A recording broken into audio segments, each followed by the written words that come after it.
어서 반갑습니다. 작은사장입니다. 오늘 리뷰할 영화는 높은 풀 속에서 라는 영화예요. 미국 괴담 같은 거 중에서 그런 괴담 있거든요. 옥수수 밭에 갇혀가지고 이 경고판을 보면은 이 자리에서 움직이지 말고 매주 목요일마다 순찰을 도니까 이 자리 가만히 있으십시오, 뭐 이런 괴담이 있어요. 그 정도로 미국의 옥수수 밭 같은 거 되게 키 크고 넓고 하잖아요. 거의 한국 그 땅덩이 정도 크기로 옥수수 밭이 형성이 돼 있다는데, 그런 거에서 좀 모티브를 받은 그런 영화가 아닐까 싶습니다. 물론 원작은 스티븐 킹과 조 힐의 소설이 원작이지만 그 소설도 역시 끝없는 옥수수 밭을 보고 생각해낸 그런 내용이 아닐까 싶어요. 일단 영화 기본 정보부터 설명을 드리고 시작하겠습니다. 높은 불 속에서 장르 스릴러, 호러, 미스테리고요. 선정적인 장면 없고요. 점프 스퀘어도 거의 없습니다. 진짜 점프 스퀘어 못 보시는 분들은 좀 놀랄 수도 있어요. 가끔씩 나옵니다. 근데 가끔씩 나올 만한 것도 이거 나올 만하겠다 싶을 때 나오기 때문에 크게 걱정 안 하셔도 될 것 같고, 잔인한 거 조금 잔인합니다. 근데 그렇게 안 잔인해요. 이것도 잔인한 거 아예 못 보시는 분들은 잔인하다 생각할 수 있지만 호러 영화로서 기본적으로 잔인하다 정도. 넷플릭스 오리지널 영화고요. 개봉일은 2019년 4월에 개봉을 했네요. 상영 시간은 90분, 그리고 확장판이라는 게 있는데 요거는 101분짜리네요. 제가 본 게 확장판인지 그냥 90분짜리인지 모르겠습니다. 기본적인 영화 정보를 설명을 드렸고요. 영화 장르를 스릴러, 호러, 미스테리라고 설명을 드렸는데, 장르를 좀 더 떠나서 키워드로 분석을 해보자면 공포, 심리, 패닉, 그리고 시간 루프, 가족 드라마, 철학, 종교, 육아 지옥, 되게 많죠, 키워드가. 그 정도로 좀 많은 메시지를 담고 있는 영화였어요. 제가 이거 원작 소설을 안 봤습니다. 그래서 굉장히 잡탕처럼 보일 수 있는데 그래도 맛은 있어요. 타임루프라는 설정이 들어간 만큼 이해가 좀 안 될 수도 있는데, 아 이게 타임루프구나, 그리고 이게 이렇게 되는 거구나 라고 살짝 느낌대로만 쭉 보신다면 이해가 그렇게 어려운 영화는 아닙니다. 안에 들어있는 메시지에 대해서 파악하는데 조금 힘이 들더라고요. 일단 시놉시스 요약을 먼저 해볼게요. 칼과 베키는 남매예요. 베키는 임신을 했는데 임신한 베키를 도와주러 가는 길에 웬 풀숲에서 꼬마의 목소리가 들립니다. Help me, I'm lost 하면서 도움을 요청해요. 모습은 보이지 않죠. 키가 엄청 크거든요, 풀들이. 꼬마의 목소리로 도움을 요청하니까 이거를 그냥 지나칠 수가 없잖아요. 그래서 풀숲에 들어가게 됩니다. 그런데 풀밭에서 방향 감각은 사망하고 소리는 근처에서 들리는데 사람은 없어요. 분명히 왼쪽에서 들렸던 목소리가 갑자기 오른쪽에서 들린다든지 이렇게 지나간다든지 하는 그런 이상한 일들이 발생하게 됩니다. 칼과 베키는 토빈이란 꼬마아이를 구하기 위해서 풀밭에 들어갔다가 서로도 흩어지게 되는데, 서로 위치를 알겠다고 하나 둘 셋 하면 점프 이렇게 해가지고 서로 위치를 보기로 하는데, 굉장히 이과적이죠. 이 점프를 통해서 그렇게 자신의 위치를 파악한다니. 처음에 점프했을 때는 분명히 바로 앞에 있었거든요.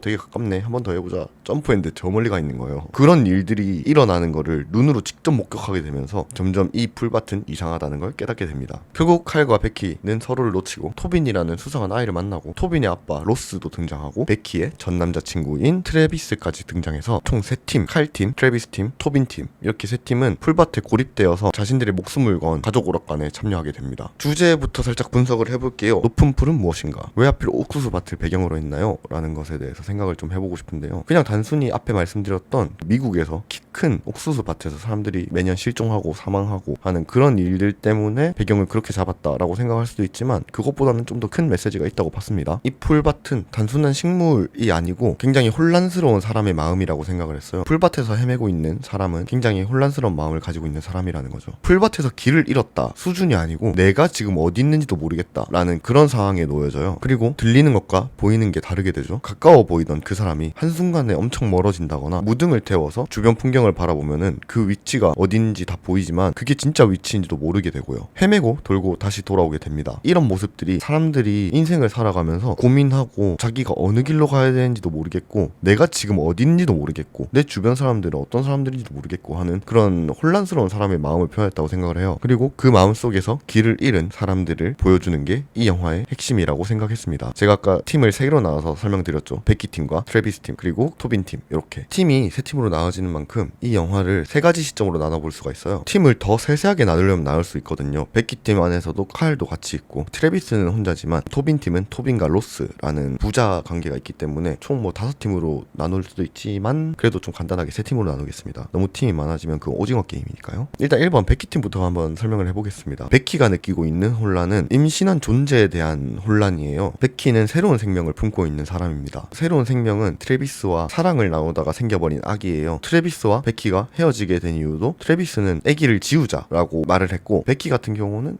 지우는 건 좀 아닌 것 같은데 그래도 나는 아직 엄마 될 자신은 없어 라고 생각해서 입양을 보내려던 참이었습니다. 그런 혼란 속에서 나는 내가 이렇게 새 생명을 품었는데 지울 자신도 없고 그렇다고 엄마 될 자신도 없어서 입양을 보내는 게 맞나? 라는 그런 혼란 속에서 지내다 보니까 이 높은 풀 속에 가둬지게 된 거예요. 그리고 베키의 생명은 자신의 의지와 무관하게 이렇게 갑자기 새 생명을 잉태하게 된 것처럼 베키의 몸에 들어온 그 아이는 정말로 자기 의지와 무관하게 그 깊은 풀이라는 미로 속에 들어가게 돼요. 이런 모습을 보면은 우리 모두 태어나자마자 어딘가에 잉태되는 순간부터 정체 모를 풀숲을 방황하게 될 존재라는 거를 암시하고 있다고 생각을 합니다. 베키는 그 아이에 대한 불확실함, 엄마가 될 수 있을까라는 불신, 이런 것이 옥수수 밭에서 점점 확신이 되어갑니다. 나는 이 아이를 위해서 여기서 살아남아야겠어 라고 생각하게 돼요. 하지만 그러긴 쉽지 않죠. 베키 팀에 소속되어 있는 칼을 살짝만 설명하고 넘어갈게요. 칼은 베키의 친오빠예요. 근데 굉장히 여동생 컴플렉스라고 하나요, 그거를? 여동생을 아끼다 못해 거의 사랑하는 존재. 그렇다고 근친상간 같은 건 아닐 것 같거든요. 근데 어쨌든 여동생으로서 사랑하는 마음이 너무 커가지고 다른 남자한테 넘어가는 꼴을 보기가 싫은 거예요. 자기 딴에는 베키를 아낀다 라고 생각해서 베키를 자꾸 도와주려고 하지만 이미 오빠로서의 선을 넘어버리는 상태로 베키를 너무나도 크게 도와주려 하고, 베키 너는 항상 친오빠인 나에게 의지해야 돼 라는 스탠스로 베키를 지켜주려고 합니다. 그런 데 있어서 물론 근친상간 같은 그런 걸 생각할 수도 있겠지만 칼도 어느 정도로 자기도 선을 지키면서 사랑은 절대 하면 안 돼 라고 생각을 하면서 겨우겨우 이성의 끈을 붙잡고 있는 사람처럼 느껴져요. 그런 혼란한 마음을 가지고 있었기 때문에 이 풀밭에 갇히게 된 것이죠. 그리고 두 번째, 트래비스 팀에 대해서 설명하겠습니다. 트래비스 팀은 유일한 솔로 그룹이에요. 트래비스가 보여주는 혼란은 죄책감, 책임감, 그리고 희생입니다. 그 높은 풀이라는 공간 자체가 사후세계 이런 것까진 아닌데 굉장히 미스테리한 공간이에요. 시간과 공간 자체가 현실과 완전 동떨어져 있는 곳이거든요. 트래비스가 베키를 찾아온 이유는 베키와 칼이 실종된 지 2달이 지나가지고 찾아왔습니다. 하지만 그 높은 풀에서 베키 팀이 헤맨 지는 하루가 채 안 된 시간이었죠. 트래비스는 2달이 지나고 실종이 됐다는 소식을 듣고 이제 와서 그 아이를 책임질 자신을 가졌는데 이미 때는 늦은 상태였죠. 거기서 오는 베키와 자신의 딸에 대한 죄책감 때문에 이 풀밭으로 직접 걸어 들어오게 됩니다. 미로 속에서 길을 잃고 칼과 베키와 얘기하면서 과거의 선택을 되돌릴 수 없다는 걸 깨달아요. 타임루프라는 것 자체가 같은 일이 계속해서 반복되는 거잖아요. 내가 무슨 짓을 해도 결국 얘는 나한테 죽고 나는 쟤한테 죽고 얘는 나를 때리고 이런 식으로 일어나는 게 타임루프인데, 그거를 바꾸려면은 결국 누군가가 희생한다거나 나 스스로가 희생을 해야 그 루프를 끊어낼 수 있다는 거를 알아차리게 되죠. 토빈 팀으로서 이 시점을 종교로서 저는 봤어요. 그 종교라는 시점을 트래비스로 가져와 본다면 구원이란 나 하나 살겠다는 그런 선택이 아니고 남을 살리는 선택이 바로 구원이다 라는 종교적 메시지라고도 볼 수가 있거든요. 물론 트래비스가 종교적인 신념을 가지고 그렇게 희생을 한 건 아니지만 트래비스에게 그런 모습을 느낄 수 있는 거는 토빈 팀과 함께 결합이 되면서 그런 모습을 느낄 수 있었습니다. 토빈 팀에 대해서 설명을 할게요. 토빈 팀이라고 하기보다는 로스 팀이라고 하는 게 맞는 것 같아요. 로스 팀은 세 가족이에요. 아들 토빈과 아빠 로스, 그리고 엄마 성함이 기억이 안 나네요. 어머니가 생각보다 분량이 별로 안 나오고 어머니의 역할이 그냥 좀 희생당하는 그런 역할이에요. 거기에 대해서 메시지를 생각해보라면 해볼 수 있겠는데, 일단 뭐 분량 자체가 없는 김에 엄마는 빼겠습니다. 그냥 로스와 토빈으로 생각하시면 되세요. 로스를 먼저 생각해보자면, 로스라는 캐릭터 자체는 영화에선 크게 설명이 나오지 않지만 그 풀숲에서 헤매면서 로스는 계속해서 막 얘기를 해요. 자신에 대한 얘기를. 본인은 지금 공인중개사로 일을 하고 있지만 옛날에는 기타도 쳤고 교회도 다니고 예수님도 믿고 하면서 되게 다양한 일을 해왔다고 합니다. 굉장히 자유로운 영혼이었다가 가족에 대한 책임감이 생긴 사람이라고 볼 수 있어요. 굉장히 좋은 아빠예요. 하지만 육아에 대한 스트레스는 당연히 있기 마련이고, 아마 로스는 본인이 육아에 대해서 스트레스를 느끼는 그런 데에서 죄책감이라든지 지쳤다든지 하는 그런 감정을 많이 느꼈던 것 같아요. 당연히 육아를 하다 보면 지칠 수도 있고 하잖아요. 하지만 로스 같은 경우는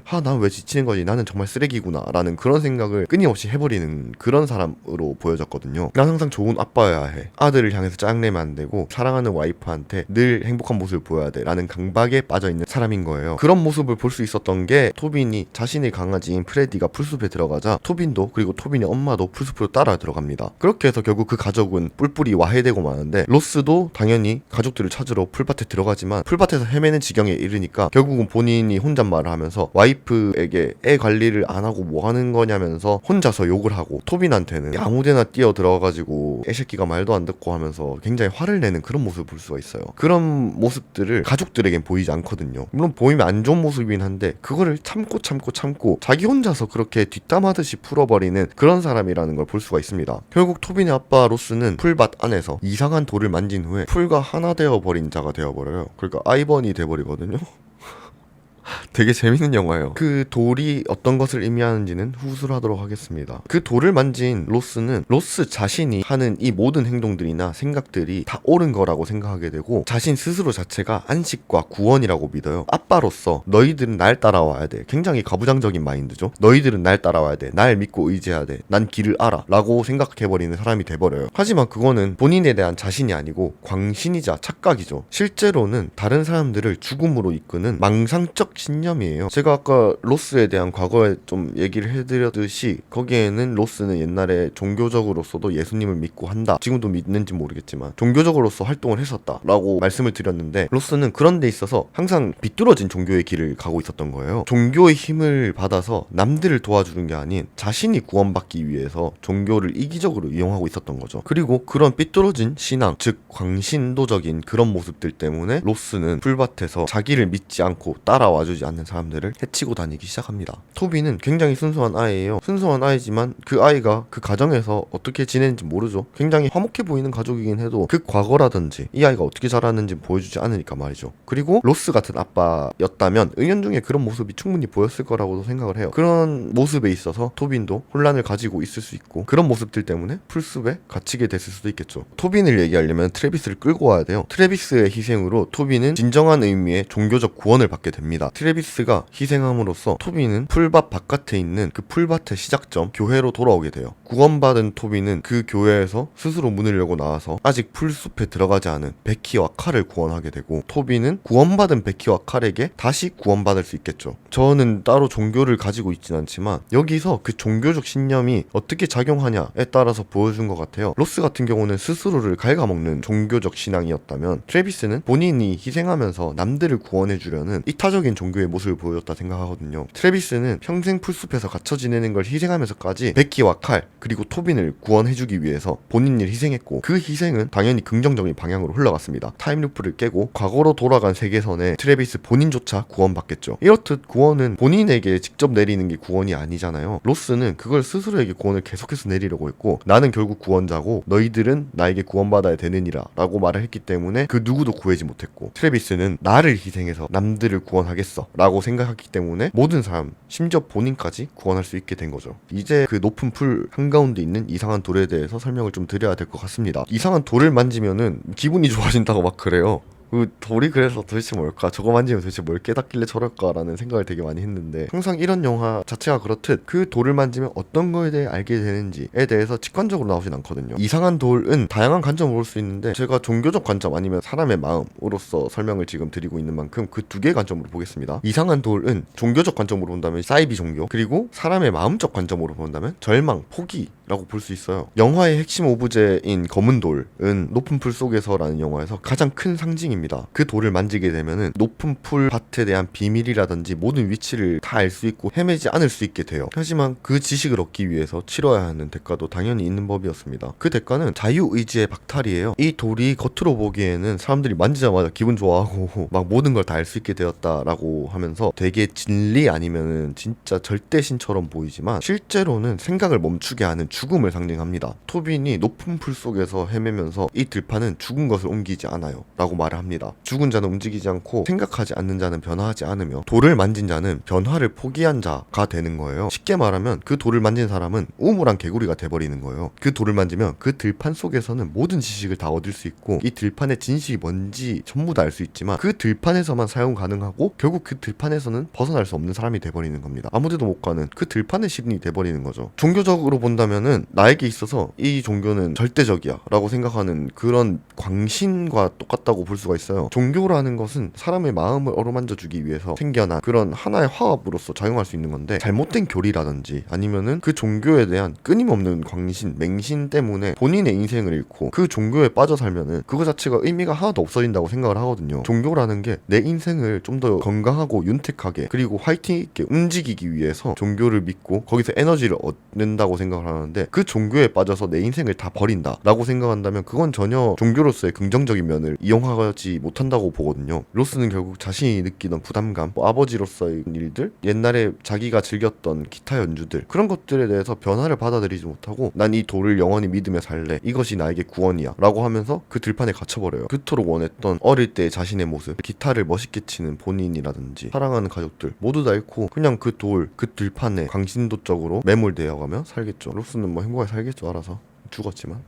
그리고 이거를 마음적으로 본다면 자유의지의 박탈이라고 그랬잖아요. 사람이 마음속으로 혼란을 겪다가 그 돌을 만지게 되면은 모든 걸 알게 되는 것 같고 이 문제에 대해서 모든 게 해결되는 것 같지만 사실 해결되는 문제는 아무것도 없잖아요. 마음적으로도 그렇고 지금 현재 상황도 그렇고 정신적으로서의 구원, 안식처럼 보이는 포기라고 생각을 해요. 마음속에 혼란이 있는 사람은 거기에 대해서 끊임없이 생각하고 헤쳐나가고 아파하고 스스로 발전하려고 노력을 해야 되는데 그 돌을 포기라고 생각한다면 그 돌을 만지는 순간 모든 걸 다 포기하고 내려놓게 되니까 당연히 사람 마음 편해지겠죠. 하지만 해결되는 건 아무것도 없겠죠. 그런 거를 의미한다고 생각합니다. 물론 포기라는 게 나쁘다고 생각은 하지 않아요. 트래비스 같은 경우도 그 돌을 만지고 포기함으로써 다른 사람들을 구원하게 될 수 있었죠. 근데 왜 포기 나쁘다 했어요? 라고 말한다면은 트래비스 같은 경우는 최대한 본인이 다른 사람들을 살리려고 야차룰로 로스와 싸우면서 할 수 있는 모든 걸 해보고 결국 자기 스스로 돌에 손을 갖다 대면서 한 포기잖아요. 그거는 포기가 아니고 또 다른 선택인 거죠. 포기가 또 다른 선택이 될 수 있는 거는 최선을 다한 사람한테 가능한 말이잖아요. 그런 또 다른 선택이다 보니까 트래비스는 그 돌을 만지고도 높은 풀의 일원이 되는 게 아니고 토빈을 구원해줄 수 있는 하나의 인격체로서 훌륭한 선택을 할 수 있는 사람이 될 수 있었던 거고요.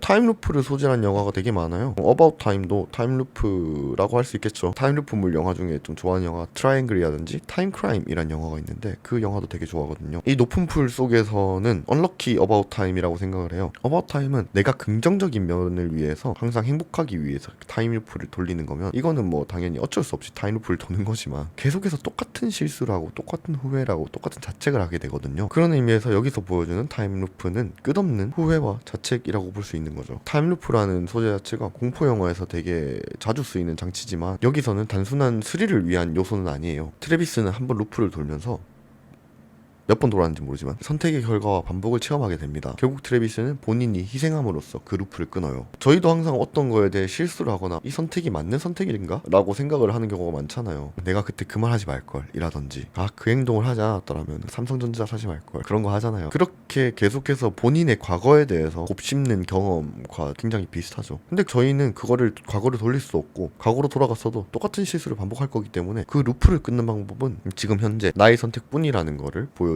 그런 요소라고 생각을 합니다. 철학적 정리로 한번 보자면 그 데카르트가 하는 말이 있잖아요. 나는 생각한다 고로 존재한다라고. 그것처럼 이 높은 풀 자체는 생각하는 사람들만이 들어갈 수 있어요. 생각하지 않는 자는 들어갈 수 없습니다. 그리고 그 풀밭에서 그 사람들의 생각을 죽여버리는 게 풀밭이 하는 일이에요. 생각을 끊임없이 멈추지 않으면 결국 그 풀밭을 탈출할 수 있지만 생각을 멈추면 존재할 수 없게 되고 영원히 그 풀밭에 갇히게 되는 거죠. 즉 죽어버린다 이런 말이죠. 높은 풀 속에서는 좀 무섭다기보다는 약간 이거 뭐임? 하는 그런 영화예요. 미로 같은 높은 풀, 검은 돌 같은 이상한 상징, 반복되는 그런 상황이나 후회 속에서 나도 풀숲에 갇혀 살고 있나 보다 하는 그런 생각도 드는 그런 영화입니다. 저희도 항상 높은 풀 속에서 갇혀 살아가고 있잖아요. 바로 옆에서 목소리가 들리는 것 같다가도 이 사람 정말 믿어도 되는 사람일까? 라고 생각이 들기도 하고 내 가족들이 바로 옆에 있다고 생각했는데 하나 둘 셋 점프를 했는데 엄청 멀리 가 있다든지 그런 경험을 충분히 저희는 하면서 살고 있습니다. 높은 풀 속에서는 그런 저희의 고민들과 걱정들에 대해서 표현을 잘 했다고 생각을 하고요. 앞에 막 철학적 정리니 뭐니 다 떠나가지고 단순하게 오컬트적인 영화라고도 볼 수가 있어요. 만약에 인간과 자연이 역전이 된다면 이런 느낌이 아닐까라고 생각을 했거든요. 자연이 하는 복수국이다 라고 생각을 하기도 했어요. 베키가 출산하는 장면에서 막 그 검은 돌 아래 막 지옥도가 펼쳐져요. 막 응애 애기들 울면서 막 사람들이 다 거기 묻혀있고 사람이 늘 자연을 파괴하면서 저희의 문명을 쌓아가잖아요. 그런 장면들을 좀 반대로 자연이 발전하기 위해서 사람을 이용한다라는 장면을 표현한다면은 그런 식으로 표현을 하지 않을까 싶습니다. 자연의 엄청난 복수국이죠. 사람들을 꼬셔와가지고 야 일로와 우리 양분이 되라 하면서 그 높은 풀을 더욱더 높게 자라게 하고 더욱더 범위를 넓혀버리는 그런 SCP 같은 영화다라고도 단순하게 생각하기도 했어요. 그렇게 생각해도 재밌더라고요. 그냥 SCP 영화라고 봐도 충분히 재밌을 것 같습니다. 얼른 SCP 요원들이 가서 그 장소 자체를 통제해버렸으면 좋겠네요. 되게 재밌는 영화였어요. 어제 보다가 잠들긴 했는데 오늘 유산소 하면서 한 번 더 봤습니다. 자, 제가 영화 리뷰를 하는데 좀 재밌는 생각을 해냈거든요. 제가 쿠팡으로 주문을 해놨는데 화이트보드를 하나 주문해놨어요. 제가 민족영남대학교 시각디자인학과 13학번 출신으로서 그림을 그릴 수 있는데 왜 그 그림은 안 그리고 이렇게 영화 리뷰만 하고 있냐, 그 특기를 왜 안 살리냐 라는 의문이 들어서 뒤에 화이트보드를 두고 이렇게 그림을 그려가며 영화 리뷰를 하면은 더욱더 신나고 즐거운 영화 리뷰가 되지 않을까 싶어서 새로운 시도를 한번 해보려고 할 예정이니까 다음부터는 아마 뒤에 화이트보드를 두고 이렇게 그림을 그려가면서 영화 리뷰를 진행할 것 같습니다. 어쨌든 그렇습니다. 제가 지금 몸살이 최근에 있었고 지금 아직도 목감기는 떨어져 있지 않은 상태예요. 그래서 목소리가 어떨진 모르겠지만 듣는데 불편함이 없었으면 좋겠고요. 들어주셔서 봐주셔서 감사하고 이상 점점 더 영화 리뷰에 박차를 가하고 있는 작은 사정이었습니다. 다음 영화는 브이로그가 될 거예요. 오늘은 여기까지. 뽀뽀쪽.